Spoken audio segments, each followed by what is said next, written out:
Today I'm going to show you how to turn some wild game into this jerky. Now I'm not a great hunter, so we're going to start with a roast, and I'm going to show you how to do this safely. Did you know that dehydrating your jerky is not enough to kill all the bacteria and make it food safe? Well, I didn't, and as I was doing more research on homemade jerky, I found a couple of tips that I wanted to share with you that you could follow along and make sure that your jerky is much safer to eat. So here's the recipe. I want to thank my local subscriber, Sam, who gave me this venison roast. Now I'm using rump roast because it's lean and makes a great jerky, and I cut it across the grain to keep it from being too chewy. If you like it chewy, you can always cut it with the grain instead, but that's not my thing. So this is a 2-pound roast, and I cut mine into 1/4-inch slices, which is a little bit thicker than most store-bought jerky. This roast is partially frozen, which is going to make it much easier to get a clean, straight cut. If yours is thawed out, put it in the freezer for 30 minutes to an hour to let it firm up, and you'll have a much better go at it. Once it's sliced, set it off to the side and make the marinade.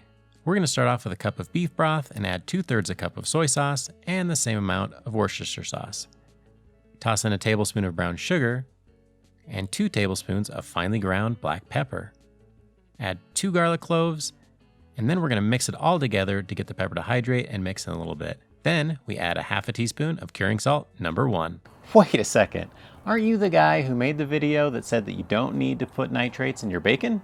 And yes, that was me, and I still stand by that. You don't necessarily have to put pink salt or nitrates in your bacon when you're making it. So there's a big difference between the bacon, which was commercially processed and then cured at home. It was in the refrigerator or on the smoker the whole time. It was always at a safe temperature, as opposed to this venison, which was shot out in the woods. It was gutted in the woods, thrown in the back of a truck.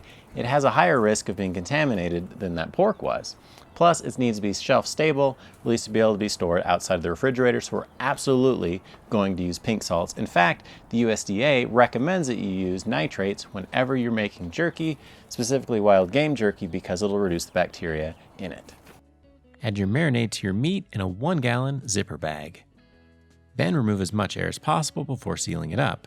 This will help keep the meat completely covered. Now, I keep it all in a plastic bowl just to catch any leaks, and then I toss it in the refrigerator for at least 8 hours, but I left mine in for 16 before firing up the grill.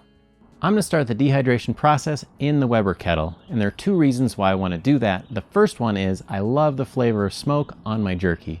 And the second one is you want to cook the jerky as you dehydrate it. And what this will allow me to do is I'll be cooking at 225, which will cook the jerky, kill the bacteria before it starts to dehydrate. Now, if you don't want to do it in the kettle and you have a dehydrator that can get over 165 degrees Fahrenheit, you'll want to turn it up for the first half hour or so to make sure that you cook it as you're dehydrating it. So with that, I'm going to show you exactly how we need to get this set up low and slow. Start a dozen charcoal briquettes in the center, which will give you the most even heat side to side, and add another dozen once they're lit, and that'll give you about 2 hours of cooking. Then we're going to add a couple of chunks of our favorite smoking wood and let the smoke die down before putting the meat on. I took the meat out and put it in a cooling rack and patted it dry with a paper towel. So the grill is preheated and ready to go. It's time to go ahead and put on our jerky. I want to put this grate on now so it's cold so it doesn't sear it or anything on the bottom. So I'm going to leave these on for about an hour, and that'll be all we need to get some smoke flavor on it. I've done this before, and I found that if you do it for longer than an hour, you don't get a big benefit or any extra flavor, so you might as well take it inside. For an extra kick, add some fresh ground pepper right on the grill. So in summary, there are 2 things you want to make sure that you do when preparing your jerky. The first one is use nitrates, which is also found in commercially available jerky. And the second is to dehydrate at a temperature high enough for the first half hour or hour or so that way you get the internal temperature up 160 to kill the bacteria. And if you do those 2 things, you're much better off and reduce your risk of foodborne illness. So it's been about an hour, and these are nowhere near done, but we're going to take them inside and put them on the Excalibur dehydrator so that way we can finish them up. I give the meat lots of room to help it dry faster, and there's no need to crowd when you're only using 1/4 of the trays. I'll finish these off at 145 degrees Fahrenheit for another 2 or 3 hours. So the total cook time on this jerky is 3 or 4 hours, and it really depends on thickness. The thicker jerky is going to take a little bit longer, so you take it out when it's done. So take out the jerky and then you try to bend it in half. It should feel pretty leathery on the outside, and if it snaps and breaks into 2 pieces, it's far too dry. You want it to bend and then split along that seam, but not break. And that is when your jerky is absolutely perfect. Prepared this way, your home-dried jerky will be good for a month or 2, but I doubt you'll keep it around that long. It'll be gone in no time.